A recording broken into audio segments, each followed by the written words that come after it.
Start. मी आहे mobile, पुस्तकाचा शत्रू. मी सगळ्यांना आवडतो. जेवताना, झोपताना, तासनतास मी तुमच्या जवळ असतो. पण तुमची बोटं मला खूप रुततात, म्हणून मला त्याचा त्रास होतो. पण तुम्ही मला जास्त बघितलं तर तुमचे डोळे तुम्हाला दिसणार नाही. काहीच दिसणार नाही. तुम्ही अभ्यासात हुशार होणार नाही.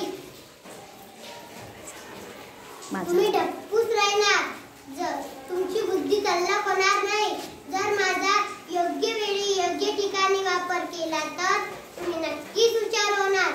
जेवताना